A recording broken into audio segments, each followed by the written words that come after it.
Space exploration truly brings out the best in us, encouraging people from all walks of life to work together to achieve a common goal, to know the cosmos and our place within it.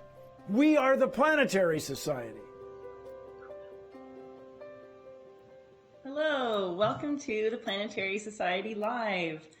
I'm Kate Howells. I work with the Planetary Society on community engagement. So that is exactly this, giving you all chances to engage with us, with our experts, and learn something more about space and take action to advance exploration. So this series, you may have tuned in last week to join Bruce Betts and Matt Kaplan talking about all kinds of space trivia and fun factoids and answering your questions. This week, we are joined by our solar system specialist, Emily Lakdawalla. Welcome, Emily. Hello. Good to be here. So this week, our focus is all on you, our audience, and your questions, and we will be putting them to Emily and getting all of her expertise diluted down and delivered right to you in your homes. So without further ado, I will dive right in with one of the questions that we got on social media. I should start by saying that if you are watching on YouTube, you can put your questions in the comments and we will see them. We also were collecting questions earlier, so I'm going to start with a couple of those. So first things first, a couple of people asked us about you, Emily, and your background and how you got into doing the science communication work that you do and what advice you'd have for someone who'd want to do the same kind of thing. Well, it's funny. I'm asked about my career a lot as though it could be a model for anybody else. And there's just so much sort of happenstance in it that it's hard to use it as a model. But I'm always happy to talk about where I came from, which is just I was a kid who loved science. I loved every kind of science. I loved dinosaurs and geology and chemistry and physics and everything in between. And so I studied science when I went to college, and I fell in love with geology, which is a science that involves a lot of storytelling and a lot of art and a lot of imagination, because there's not a lot of evidence around from what was really happening hundreds of millions of years ago. So you have to pick up a rock here and a rock here and tell a plausible story that will connect those two things. And so geology, at least at the college that I went to, which was Amherst College, was famous for sucking in people from the English and history departments. So it's already kind of a multi sort of humanities style science. And to give you a spoiler of where this is headed, my advice for people is to be broad, is to make sure you know how to communicate the things that you love, and then whatever particular topic winds up being the path that you go down is whichever thing that you're either passionate about or that you have opportunities in. So anyway, I was a geologist, or at least a geology major. I taught middle school science for 2 years, which was interesting work, and it taught me that teachers are unsung heroes of our society. It's an immense amount of work you have to do to be a good teacher, and you never do enough. There's always more you could do to tailor the lessons in your classroom better for the individual needs of your individual students. And so it was exhausting. And I decided that although I really liked explaining science to people, I wanted to be able to do it in sort of a wider way, to reach more people, maybe not as in depth as I was doing with little kids, but broader. And so my father is an art historian, and I grew up in museums, art museums and science museums both. So I kind of imagined a future of me working in a science museum, maybe in collections or curation or developing exhibits or whatever. So I went to grad school in planetary science and came out with a master's degree. And I was very fortunate a year later just to stumble upon a job ad for the Planetary Society. They were looking for somebody to work behind the scenes on a project involving high school students working on Mars exploration rover mission operations. And it just happened to be perfect with all the combination of my background. And then 20 years later, I'm still at the Society, and I've just kind of, the job has evolved along with my evolving interests and with what has helped the Society at different times. And now I get to write about space research and exploration all the time. It's pretty great. Awesome. So if you were to meet someone who's an aspiring science communicator, would you have one overall tip for them on how to do that kind of translation work? Do you have like a secret ingredient for your work? Actually, the key is contained in your question. It's to view it as translation. I the language of any expert field, whether it's planetary science or medicine or computer science or economics, every field of expertise has developed its own vocabulary, its own ways of doing work. It has a fully developed literature. There are lots of people doing different kinds of work in different places, and they've all developed vocabulary and language that is very meaningful when they use it to talk to each other, and can be meaningless when they try to use the same language to talk to people outside their small community. And this is true even within a discipline like planetary science. I mean, you get a spectroscopist talking to each other, and the geomorphologists have no idea what they're saying. And so it's always important to consider who your audience is and to be able to put yourself in the shoes of that audience member and say, what are they bringing? What do they have in their brains for this conversation? Where am I going to be able to meet them? At what field of mutual understanding are we going to be able to meet on? And there is where I have to go with my language in order to be able to speak intelligibly to them. And so if you view it as translation, you view it as also learning to write and communicate more clearly to whoever your audience is. All of those skills are in the humanities. We're talking writing, we're talking critical reading, we're talking performance, public speaking, and all of those things. And so my advice for somebody who wants to communicate anything is to make sure that you participate in some kind of communication one way or another. Studying science is not enough. You need to also study, or at least practice in your free time or volunteer time or some other way, like I was a teacher, practice how to actually communicate with people. And on the other side of that, I mean, you have to be good at communicating, of course, but you also have to keep on top of all the latest developments in science. Do you have advice for people on the best ways to try to do that without just getting overwhelmed? It can be overwhelming, and I think now more than ever, it's changed a lot in the last 20 years or so that I've been in the field, where it used to be that we, the Planetary Society, provided a service of informing people about news they couldn't get elsewhere. And now everybody has access to all the news. There's a huge amount of public data, and it's just too much. And so our role is shifting to curation, where we're able to kind of collect, distill information and say, here's what's important and here's how it fits into context. So to get back to your question, which is how can you keep up? Follow a few people or a few institutions whose work it is to keep on top of things. So the Planetary Society's work is to keep on top of the exploration of the solar system, the search for life, and the protection of our own planet from asteroid impacts. If those are your interests, then subscribe to our feeds. If you want to learn about environmental work, then go out and find organizations whose work it is to help distill what is the confusion of what's happening into information that's small enough for you to digest. And then where I go to get information, I subscribe to all of the news feeds for organizations like NASA and ESA, and all of those are public. You can go to their website and you can sign up to get emails delivered directly to your inbox every time they have a press release. I also sign up for the tables of contents of a lot of planetary science journals. So they deliver their tables of contents into my inbox, and I can scan and see, looks like there's a special issue out on the the first results from the InSight lander at Mars. Maybe I'll go read a few abstracts and see what's going on with that. And so those are the ways that I typically keep up with things. There's also Twitter and other social media. I love Twitter for being able to have live discussions with scientists. There are so many scientists on Twitter. We use it a lot for discussing things at conferences. And now that we can't go to conferences, we'll discuss papers and other things on Twitter.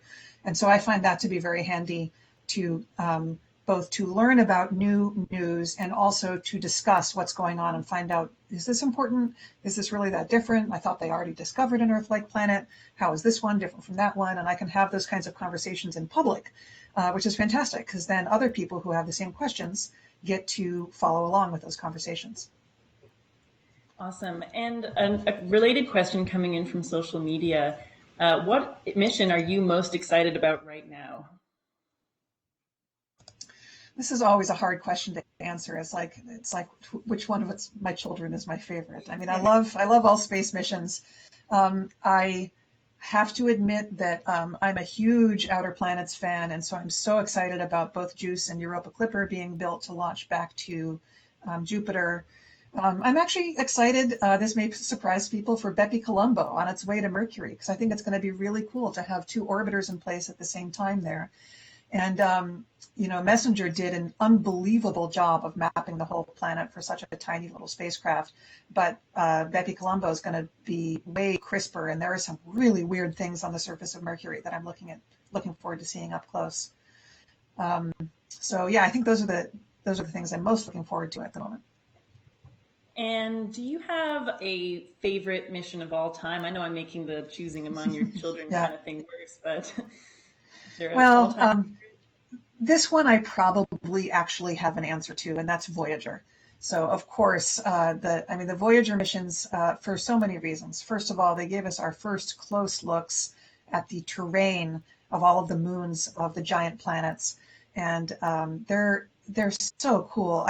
Nobody actually expected them to be as diverse as they were, to look as different from each other as they did, and make us realize that each one of those moons is a whole planet on its own. It has a history like a planet does.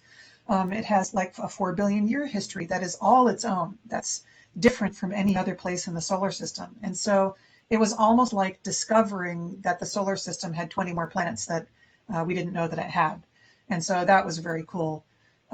It also was unfolding when I was a teenager, and so that in itself makes it very special, because it was while I was kind of coming into my, while I was becoming an adult, and so that really was very formative for me to see all of those just gorgeous images of all of those planets. And as a result, I really want to go back to Uranus and Neptune, especially Uranus, and see its moons much better than Voyager 2 was able to. Mm-hmm. Yeah, Voyager is for sure one of the most influential missions for me, and I think for a lot of people, just because it accomplished so much, opened our eyes to so many things in the solar system, and really demonstrated what is possible with just sheer human ingenuity. So yeah, I'm in agreement with you on that one. All right, I'm going to put on the screen a question from one of our YouTube viewers, which I think is pretty interesting. When it comes to the wide EM spectrum, what research and data do you really enjoy more? Visible light wavelengths or more radio? Which I think is an interesting question. Kind of my interpretation of it, at least, is sort of the stuff that you can see very obviously, like images that a spacecraft sends back, or the sort of invisible things that maybe tell us different things about the objects being observed. Well, I love this question, because I actually studied multispectral image processing before I ever thought about being a planetary scientist. When I was a sophomore in college, I had a summer research opportunity to look at Landsat imagery and learn how to do the kind of more complex analysis of color space imagery, how to do things called band ratioing, where you compare the colors of surfaces in one wavelength to another wavelength, and use that to tease out information that is invisible to the naked eye. And so I love the fact that satellites, spacecraft, give us the ability to see far beyond the very narrow part of the electromagnetic spectrum that is visible to human eyesight. I do love looking at images of worlds in the visible color spectrum to see what it would look like if I were there. But I also love manipulating the images in other parts of the spectrum, where we can, you can look at a landscape that looks kind of bland and gray to the naked eye, but then when you see it in the ultraviolet and the infrared, you can suddenly see that there's a lot of different kinds of materials recording a lot of different history, geologic history, that's invisible. Like the moon, when you look at it in certain sets of wavelengths, just pops out into brilliant colors that show you just how many different volcanic eruptions it took to build up all of those lunar mare over time. Same happens with Mercury, where, again, a rather featureless looking gray-brown landscape in visible light, but when you look at it in color, you see these pockmarks of bright material and dark material and blue material and orange material popping out from underneath the ground that tell you that things underneath the surface where you can't see are layered. There's a long geologic history there. And I also like radio. Radar lets us penetrate clouds that otherwise would make everything completely invisible. So there's two worlds where that's especially important, and that's Titan and Venus, where we've, to both places, we've sent spacecraft with synthetic aperture radar instruments that actually ping a radar signal off the surface and listen to the echoes and kind of chop up the echoes into time and delay space. And they're able to use that through, it's complicated work, but they're able to use it to create things that look like photographs of the surfaces of those worlds. They're not photographs. They're actually kind of maps of places that are rough and places that are smooth. So if it's dark, it's smooth to radar. And if it's bright, it's rough to radar. They're not photographs at all, but they do tell you something about the surface, and they allow you to see places that you would not be able to see just with visible light. So again, I like them all. I can't pick a favorite. Radar is interesting, but very frustrating. I do, especially with Venus, because that's what I studied as a grad student. I desperately want to get cameras below the cloud decks and see what the surface actually looks like in visible light, as opposed to these active radar images that we have. But it's all cool. So another related question coming from one of our YouTube viewers, which I'll post on the screen. What do you think is going to be the next mission to Venus? Oh, I don't know. I hate making predictions like this.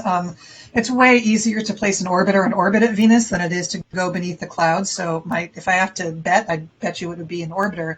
But what I want is something that goes beneath the clouds, has a camera on it, can give us visible images, whether that's a lander, whether it's just a descent module. My favorite proposal is for a Venus mission that would actually have a balloon. And what a balloon does for you is that it allows you to descend below the cloud tops, but stay high enough in the atmosphere that you're not dealing with the ridiculous temperatures or crushing pressures at the Venus surface, and you can drift around so that you can cover a lot of ground. And so I'd put a camera on a balloon and go just beneath the cloud deck where it's nice and comfy temperature and just float over as much of Venus as I could in order to get pictures of all the different kinds of terrain down there. Another thing I'd love for you to talk a little bit about is amateur image processing. This is something that I know you are really interested in and really try to promote as much as you can, but at least until I started working with the Planetary Society, I did not know that the public could access data from space missions and process it themselves. Can you talk just a little bit about that? Yeah, and this is something that I didn't know either until I got to graduate school, where, you see pictures online from space missions and you say, oh, I've seen that Saturn picture before. Oh, I've seen that Jupiter picture before. Because it used to be that the only pictures you ever saw were ones that they had to painstakingly process and then release on film and send to news agencies. And of course, this was the way stuff was in the before the 90s. And what happened in the 90s is with the advent of the World Wide Web, missions started being able to share images directly to the public digitally. And one of the first missions that did that was Pathfinder, the first of the modern kind of string of Mars missions. And it landed a really small lander with an itty-bitty rover. Sojourner is about this big. It's about the size of a microwave. And it had an awful camera. No shade to the people who designed the camera. It's what could be done at the time on such a tiny spacecraft at the low mass that they needed. Had very few pixels. The optics were very distorted, but they were photos that we were getting from a rover roving around on Mars, and you could dial in to JPL and you could bring those images up on your screen. And so that ushered in just a completely new relationship between space missions and the public, where these images could go directly out to anybody who had an internet connection. And over the next decade, the Planetary Data System, which is the nationally funded organization whose job it is to distribute planetary data to researchers, started putting their data archives on the internet so that you didn't have to request CDs anymore or actually go to a data center. You could go to a website and actually FTP stuff down from the internet. And this was all just beginning to happen as I was in graduate school and after I finished grad school. And right away, I knew that I was making websites, just personal websites where I was sharing space images that I processed and starting to write about how the public could download them. And it's gotten easier and easier as people's bandwidth has gotten higher, as computers have gotten so much more sophisticated. It used to be you needed to buy a high-end computer to be able to do this kind of work. Nowadays, gaming computers are way faster and more powerful than what you need to process still images from the spacecraft that are in deep space, because the detectors aren't very big. Cassini produced amazing photos of Saturn. All those gorgeous photos are on a 1 megapixel camera. It's a very small camera. And so it's very easy to download this data and play with it. And I just think everybody should know that it's out there. And it does take, there's a learning curve to learning how to access the archival stuff. But once you've gotten over that curve, it's just a huge field to play in. Every piece of data from every space mission that's ever flown, it's all out there. And there's so many more pictures than you typically see on the internet. It's just wonderful. Okay, I've got another question here that has caught my eye. I'll put it up on the screen. Will we find the elusive 9th planet? Have you any updates on the search? We have not found an elusive 9th planet. There is a group of researchers that suspects that one is out there. Personally, I believe there are more planets out there that we haven't found yet. Our solar system, our sun's gravitational reach is very large. There are probably very big things lurking out there that we haven't found. However, we have not found anything out there yet that we don't already know about that is bigger than Mercury, bigger than Mars, and certainly nothing that's bigger than Earth. So I think it's cool that we're looking. I think we're definitely going to find something interesting. I am willing to bet a bottle of good wine, just to make it fun, with Mike Brown, that we will not find it where he's looking for it. And I will be happy to pay up if he turns out to be right. But I just want to make things fun. All right, another question that came to us from social media that really stumped me is, do you think that other stars have something similar to the Oort cloud? I mean, we know we found exoplanets around other stars, and I don't know whether our technology is advanced enough to detect something like an Oort cloud, but what do you know about this? Well, in terms of the technological ability to detect it, we actually can't detect an Oort cloud around our own sun. So I think until we've managed to affirmatively detect its existence, it's probably premature to go looking for one around other stars. We surmise that the Oort cloud exists because of the shapes of the orbits of comets. They seem to be coming to us from all different directions. And so the way to make that work physically is for there to be just sort of a region in which there's lots of comet-like material that periodically some stuff gets disturbed by a passing star or whatever, and its orbit gets changed to one that comes far closer to the sun than it used to. So that's how you make comets, and that's why we think there's an Oort cloud out there. But if we understand how solar systems, how planetary systems form, and I think most people would agree that we have many of the basics correct. This idea of starting out with a planetary with a nebula of dust that gravitationally collapses. It forms a disk of spinning material, and you get these planetary nuclei that start accreting material. You get runaway growth after they get to be a certain size. You get giant planets. That whole story is very consistent with there being things like an Oort cloud, that is the material that is gravitationally bound to the sun, but didn't participate in that condensation because it was only very loosely gravitationally bound to the sun. So probably there are lots of other, probably every star has something like that. Although I will admit that I'm getting a little beyond my comfort zone. I'm not an astronomer, I'm a geologist. There are probably environments in the galaxy where that kind of material is more likely to be stripped away. I assume if stars are closer to each other, you wouldn't have an Oort cloud like you would this far out from the center of the galaxy. But for a given star that's on a, kind of midway out on a spiral arm of a spiral galaxy, probably most of them have something like our Oort cloud. Very cool. Okay, I've got another question from one of our viewers. What methods are being considered for a probe exiting the gravitational pull of Mars to bring back Martian soil, and would this work on other planets? So basically Mars sample return, what kind of technologies are we looking at, and how would that apply elsewhere? So I think a big enabling technology for this kind of work is solar electric propulsion. And that's where, instead of using a chemical rocket to change your orbital, your velocity, you use ion engines that get their electricity from solar panels. And you're still using fuel that is consumed. An ion engine still needs ions to put out of the engine, but they're way more efficient than chemical rockets. They're able to turn the same mass of fuel into a lot more thrust. It's just much more slow. So the way that returning material from Mars to Earth would work is that for the first step, getting material off of the surface of Mars, you need enough thrust that there's no way to do that except with a chemical rocket. And the current kind of blueprint design for what they would do to return samples actually involves a solid rocket that would launch from the Mars lander with the samples inside it. Solid rocket is just like the ones that you would set off in your, in a field. It's a firecracker, basically. It's just a high-tech firecracker. And so you launch it into orbit with a chemical rocket. But once you're in a low Mars orbit, it still takes a lot of energy to get out of Mars orbit and on a trajectory back to Earth.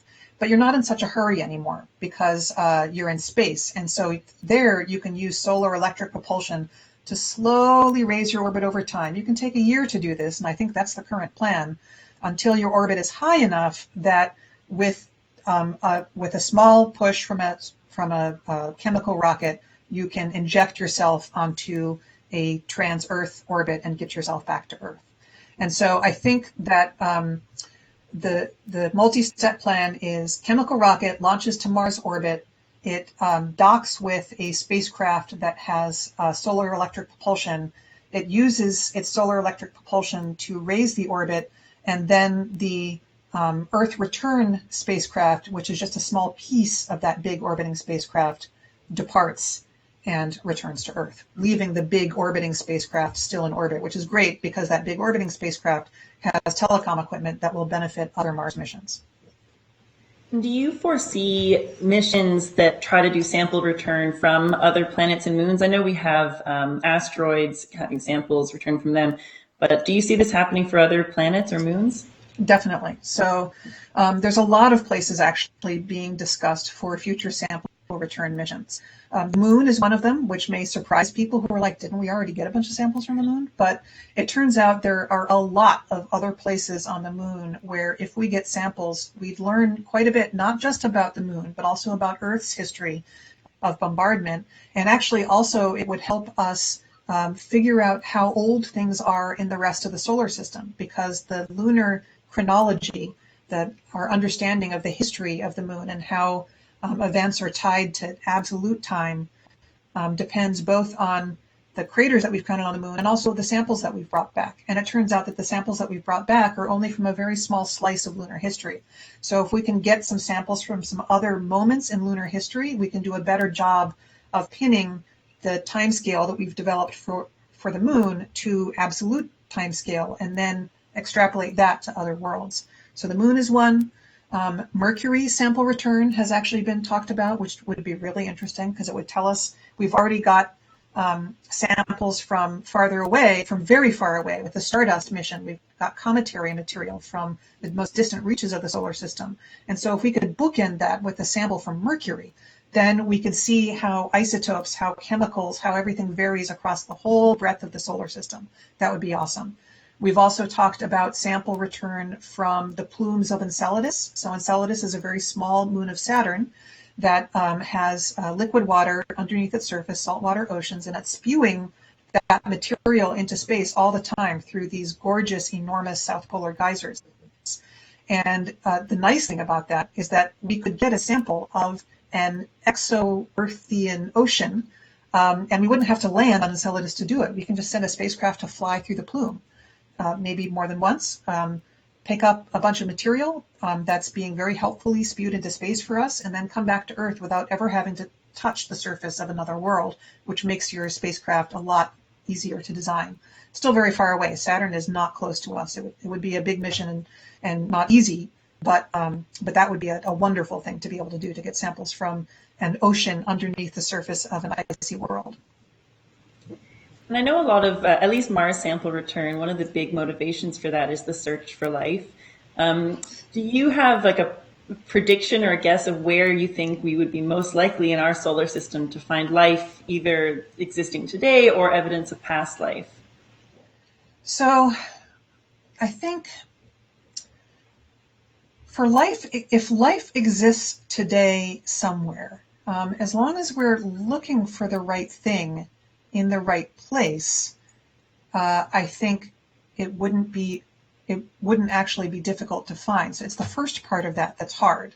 What do we need to be looking for, and where do we need to be looking for it? Have we identified the environments that can possibly host life? Do we have a broad enough idea of what extraterrestrial life might look like? And so I think those are interesting challenges. And also, there are places that we think there might be life that are really difficult to explore. Like, for instance, Europa's ocean is very hard to get to. And so until we can look in all those places, until we develop the technology and the techniques that we need to do that, it may be difficult to find it. Looking for past life, for evidence of past life, is very difficult even on Earth. And so it's a challenge to go to just one spot on Mars with a spacecraft that can only touch so many little spots and look for life and expect to be able to find it. John Grotzinger is the project scientist, or was the project scientist on Curiosity. And it was interesting when he was brought onto the mission before it launched, how the space scientists were like, oh, we can look for past life here, there, and the other thing. And it's like, well, on Earth, there are only certain kinds of rocks that even possibly preserve past life. So the first thing you have to do is find those kinds of rocks. And it was actually a change that was thrown late into the way that people were thinking about even selecting a landing site. And now, so now I think Mars missions are doing a better job of identifying places that could preserve past Earth-like microbial life. But it doesn't necessarily mean it did preserve it, or that life was there at the particular time that these rocks formed. And so I think it's going to be hard to find past life because preservation is difficult. And I think it's going to be hard to find present life because getting to the possible environments is difficult. But that it certainly doesn't mean we shouldn't try. We've solved lots of hard problems before. We're very creative and ingenious, and keep looking. And what do you think of the prospect of sending human astronauts to Mars to sort of speed up sample identification and collection and that kind of thing? Do you think that that's a really good prospect for advancing the search for life, or maybe not? So I think that I'm cautious about sending humans down to the surface of Mars because of the prospect of contamination of Mars with Earth life. However, what I would be really excited about is the kind of human exploration that combines the best of humans' capabilities with the best of robotics capabilities. So robots are really great at surviving in environments that are very uncomfortable for humans. They are terrible at thinking. Humans are great at thinking, but they're very fragile. And so if you can get humans to a place where they can apply their brains and their dexterity to solving problems and doing investigations in a hostile environment, but just use robots for their bodies instead. So we're talking about teleoperation. We're talking about having humans in a comfortable station and using through whatever techniques become available in the next decades, VR techniques or whatever. I'm sure it'll be something I can't even imagine is being developed right now. I think that's the path forward for being able to use human capabilities in pursuit of scientific exploration of the solar system. Mm-hmm. Okay, another question from one of our viewers that I'll put up on the screen. You mentioned earlier that after everything that Voyager discovered, you'd love to go back to the outer planets. Are there missions on the table to explore Neptune, Uranus, and their moons that you know of? Missions have been proposed. None is selected or funded yet. So both ESA and NASA have funded conversations and studies that look at, well, if we were going to do this mission, what would it look like? When could it be launched? How big would it be? What kind of instrument package should be on it? What kind of scientific questions could we be answering? And so it's certainly being discussed. And I think there's a lot of there's a lot of hope within the planetary science community that we can get a mission where we is all of Earth, can get a mission to either Uranus or Neptune sometime in the 2040s or 2050s, which would be the perfect time to explore either planet because both of them are near equinox at that time. Equinox is when it's in between summer and winter. It's where the entire globe is illuminated. It's also when a lot of change happens in the atmospheres of giant planets as they tip over from one season to another. It's when you get to map both poles of all of the moons that orbit them. And so there's hope that that will be motivating enough that we can get a mission to one or the other of them. I think probably the idea that has the most, that has a combination of popularity and practicality is that you send a mission to orbit Neptune and fly by, and you send a different mission to fly by Uranus and maybe drop a probe into the atmosphere. Both you want probes in the atmosphere so you can see what's happening as you go down beneath the cloud tops. And the reason that you'd pick an orbiter at Neptune over Uranus is because of Triton, which is probably a captured Kuiper Belt object. It's larger than Pluto. It's got active geysers on its surface. It looks like a really cool, interesting world. And it would be fabulous to be able to be orbiting, if not the Kuiper Belt object itself, at least orbiting a planet that's captured a Kuiper Belt object and getting a chance to see what's going on that amazing moon. So that's the popular one. I'll tell you what I want. I want twin spacecraft launching at the same time, going to both planets so that we can study them both at the same time with the same instruments. We can map all of Uranus's moons. We can see how solar storms affect the two planets similarly and differently. They're very similar looking, but there's some very different things going on with them that makes Uranus way colder than Neptune for reasons we don't understand. Their magnetic fields are weird. Their atmospheres are quite variable when you look at them in the right wavelengths, and their moons are just awesome. So I'm rooting for orbiters to both planets in the 2040s. That's what I want. All right, I hope you get what you want, because I think that would be awesome as well. Honestly, I think all of us here just want a mission to every world and, 50% of every federal budget put towards space exploration. That's the real idea. But we don't need 50%. We only have, what is the number? 1.5%? Or no, it's smaller than that.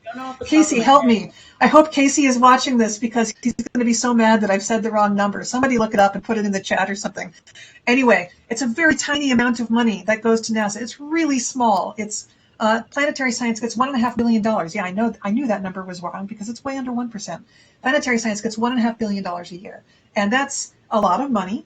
It's not a lot compared to the federal budget, but planetary science is happy with $1.5 billion. We do a lot of great things. If we had a little more, we could go to a lot more planets, and that would be super cool. So what it takes to make that happen is people advocating to their lawmakers for more exploration. Say, we love this stuff. We think that we should be pooling our money to spend it on these things. Please, rah, rah, NASA. And Casey is watching. Thank you, Casey. Thank you, Casey. What's the number? 0.5% of the federal budget.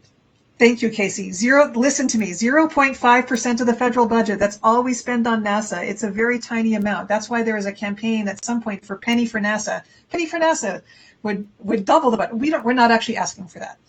We are doing great things with the $1.5 billion. Nudging it up would get us even more great things, and that would be really awesome. Okay, I've got a question here that I think is so imaginative and interesting. I'll put it on the screen. Is our sun comprised solely of hydrogen gas? Does that mean that there is no surface that something could theoretically rest on? What would you see if you theoretically dug a hole in the sun and covered yourself? Wait, have I muted myself or am I unmuted now? You're here, you're unmuted. Okay, thank you. I got confused by the toggle there.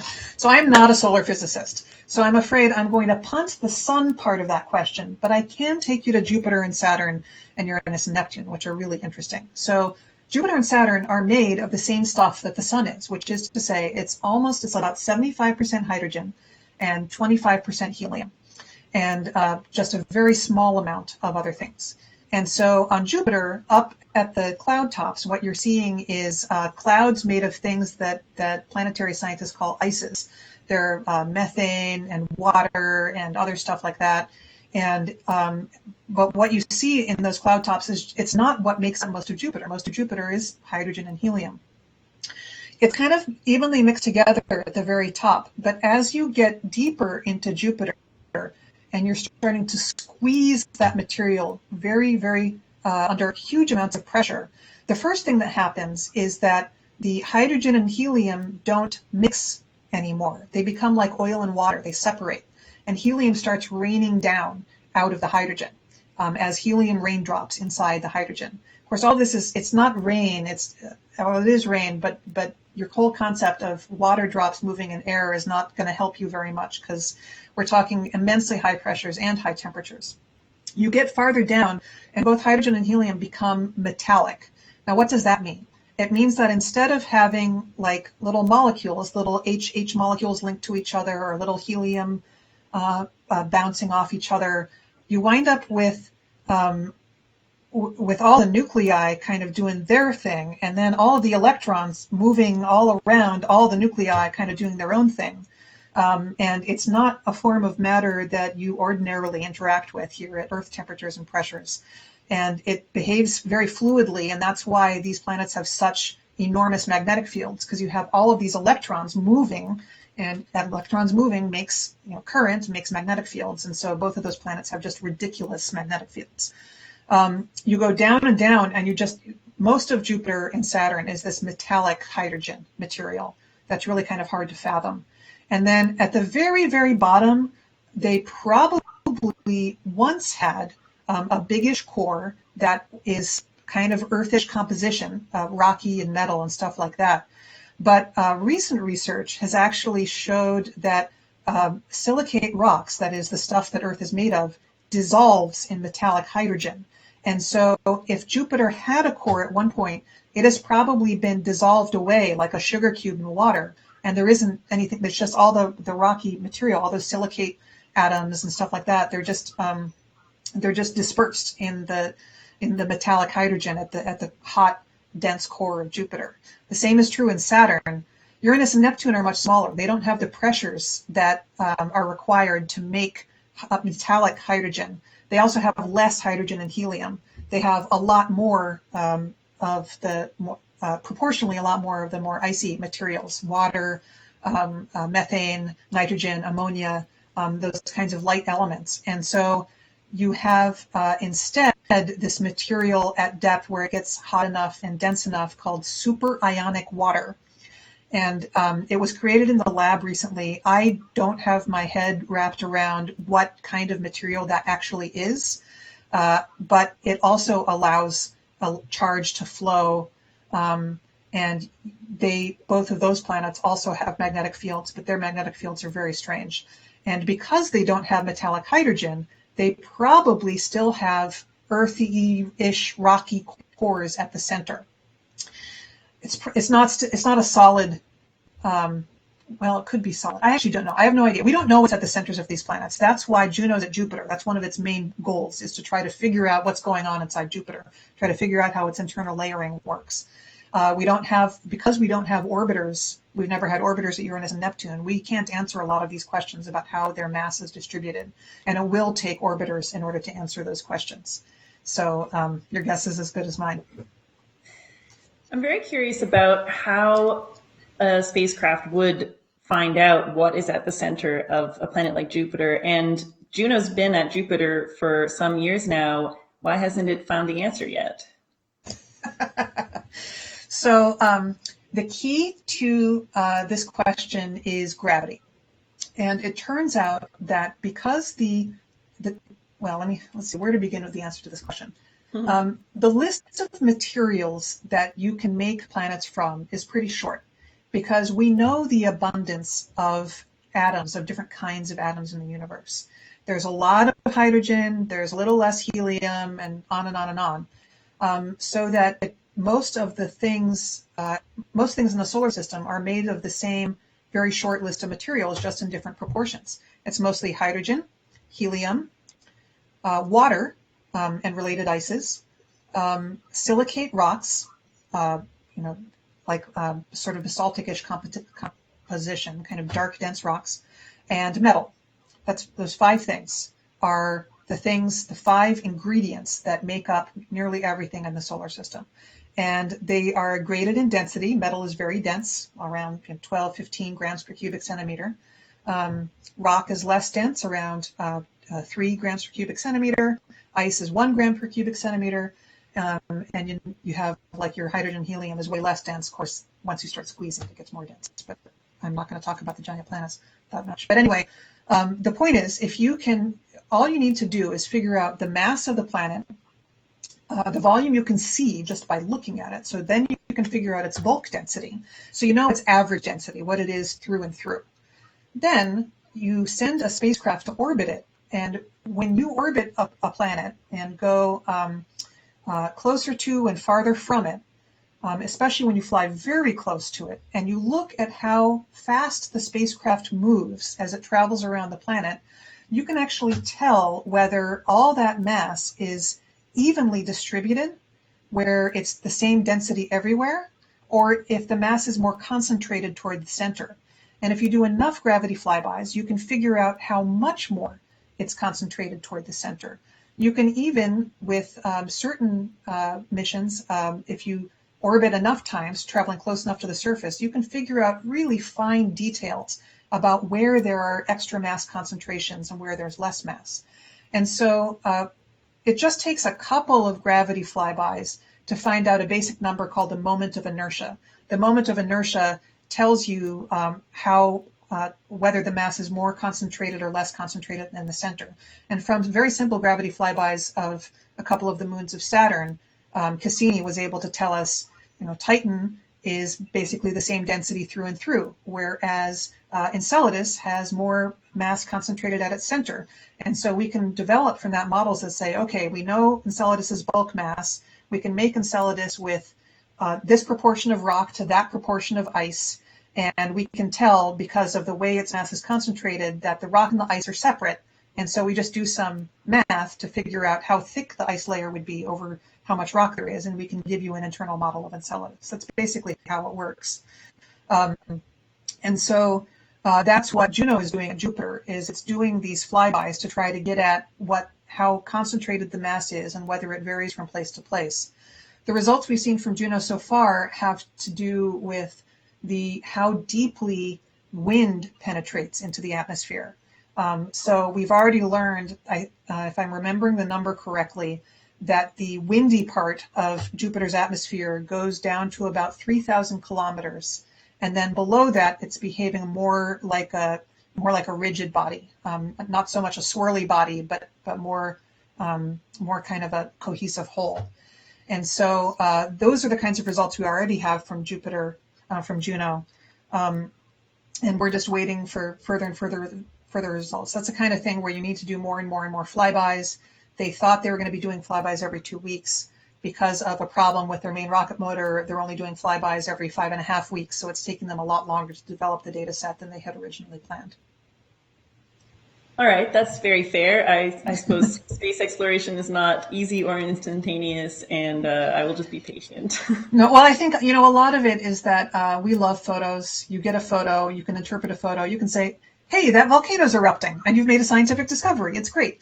But when you're doing things like studying topography or gravity or composition or seasons or climate, the more data you get, the better your results are going to be. And with a lot of things, the results don't come until after the mission's over. I mean, InSight, for example, is entirely a mission about building a data set that we are going to be chewing on for decades.